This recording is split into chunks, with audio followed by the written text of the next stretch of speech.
Welcome to Dragon Pugs. What's a dragon pug, you may ask? Well, let's take a look and see.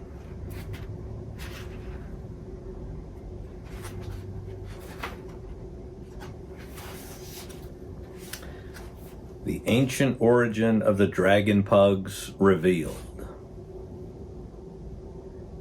Today, they mostly exist in legends and stories told by the old women of the rural provinces of China.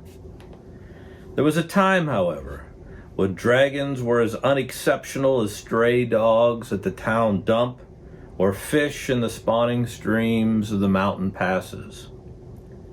That was before the age of the great hunts.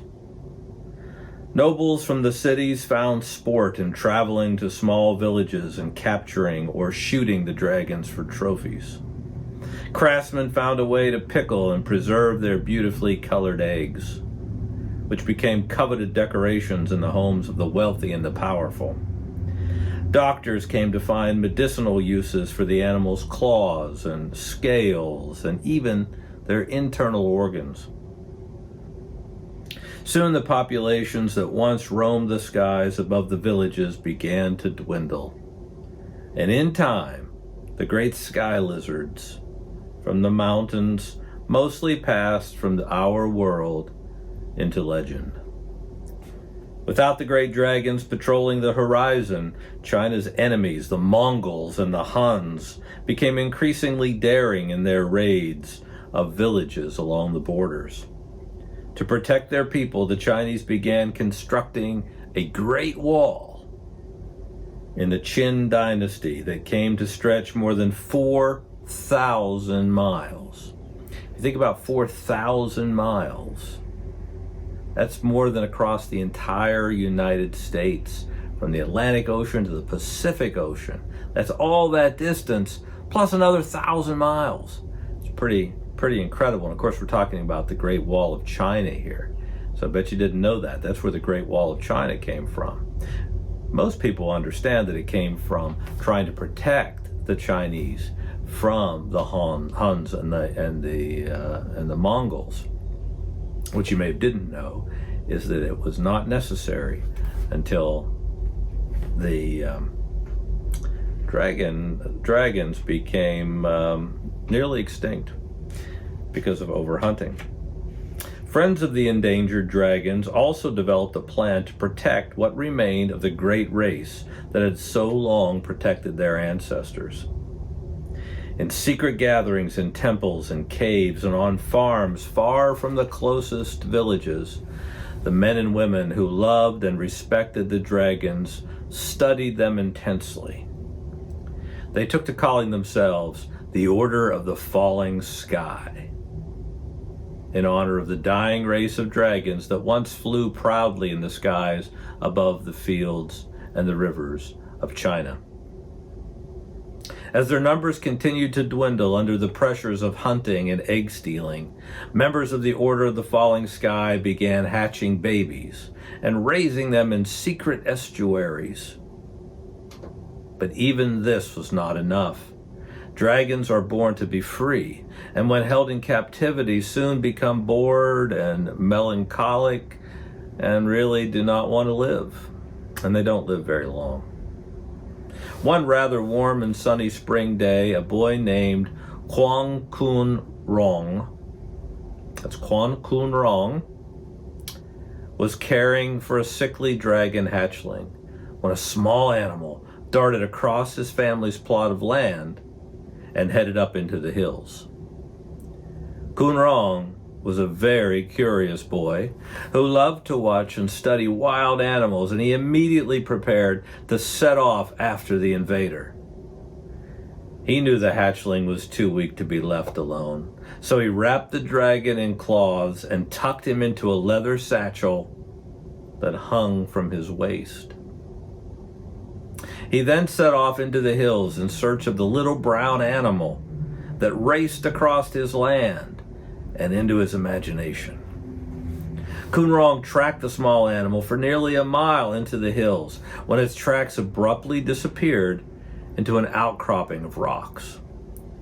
The boy pried the rocks apart to reveal an opening in the hillside.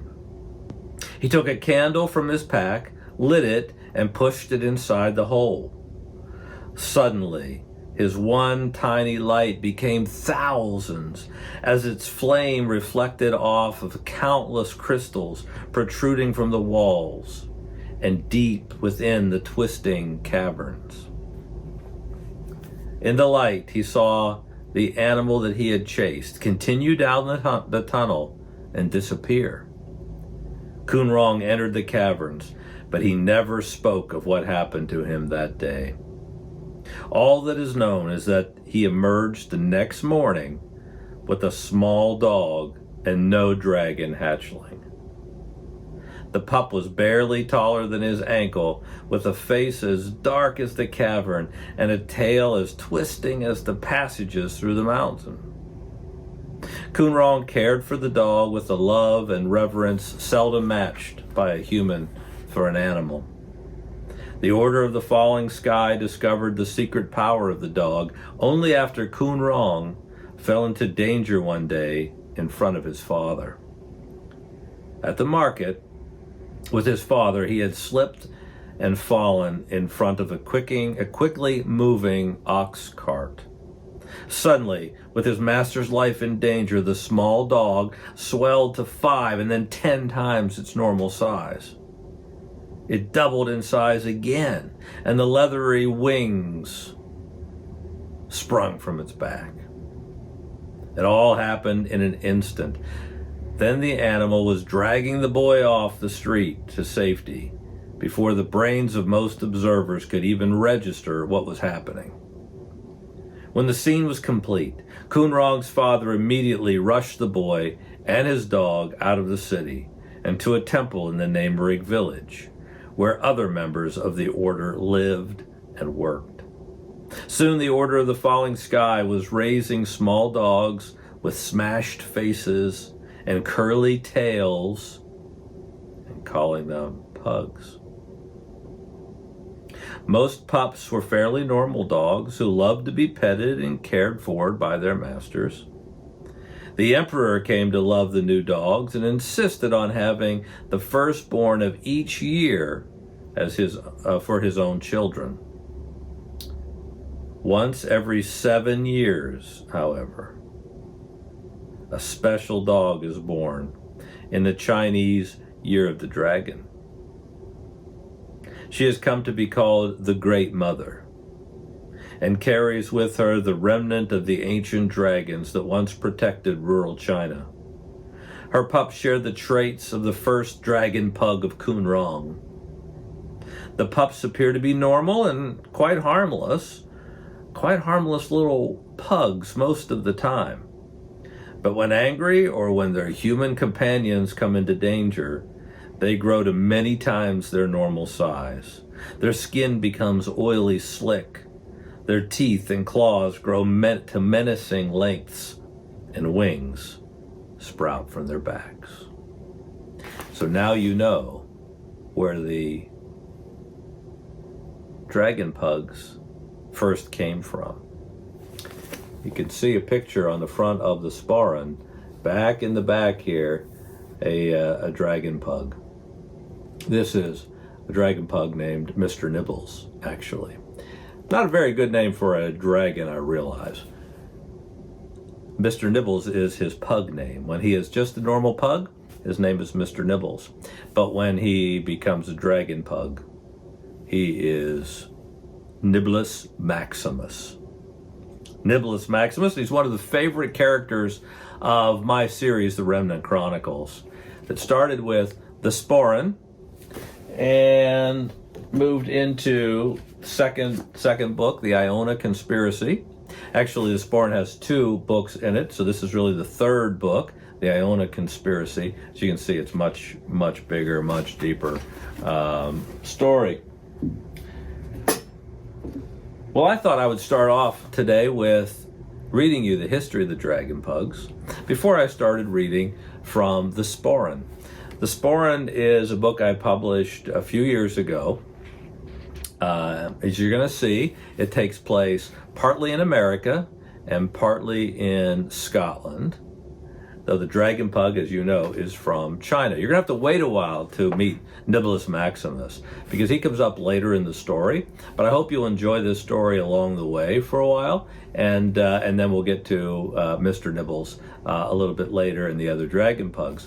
Other dragon pugs featured in the Iona Conspiracy, and the next book, which is coming out, called The Spear of Destiny, is going to have several new dragon pugs that we haven't seen before. So if I might, let me get started in reading a little bit from the Sporran. And what I'll do is I'll continue every few days or so to add a new video up of reading through. And so we'll just read through the book. And if you want to order your own copy, they're available on Amazon.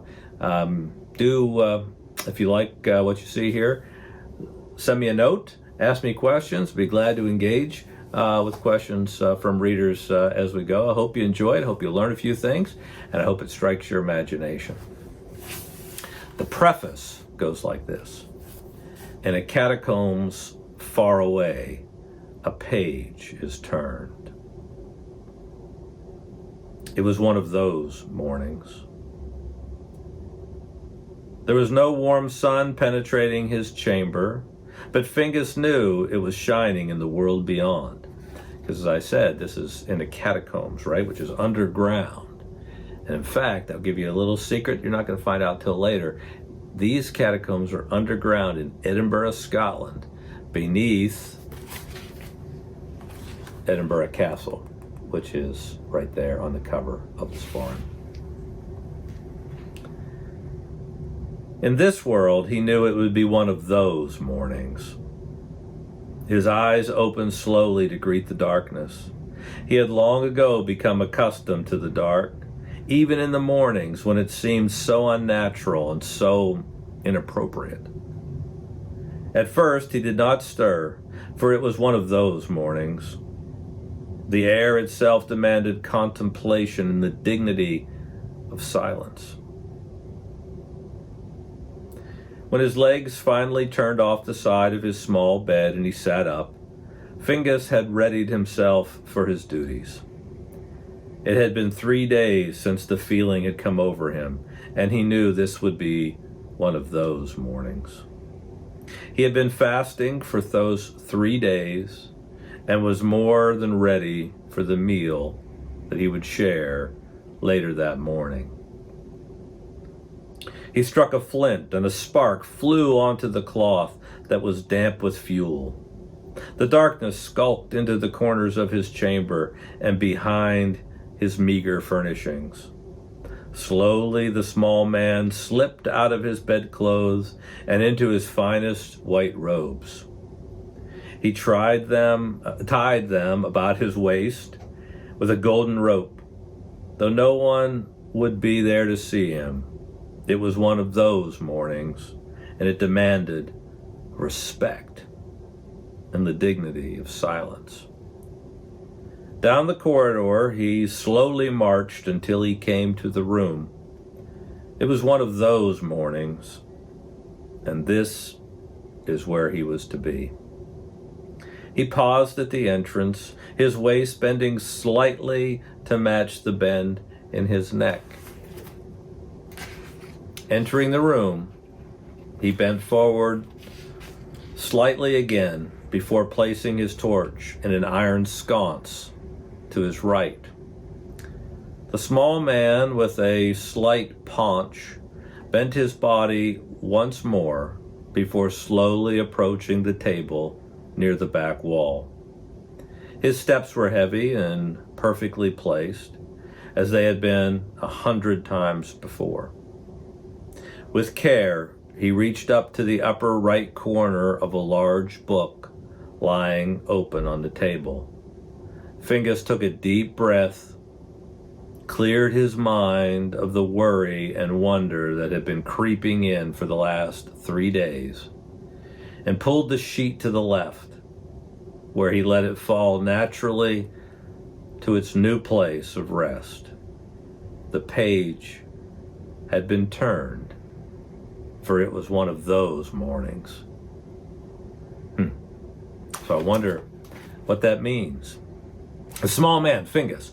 You're going to find out later in the book, Fingus is a wheeling. Wheelings are small creatures, almost like dwarves, kind of, or hobbits, maybe, is better. If you know what a hobbit is, if you've seen Lord of the Rings, they're kind of like hobbit creatures. They're small creatures. They're small people that, in this case, live beneath Edinburgh Castle in Scotland. And this was a very, very important day. It was one of those mornings.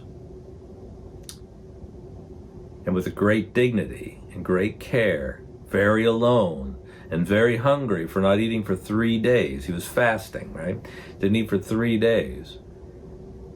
He went into a room and turned the page of a book. I wonder what that means. Of course, I know what that means.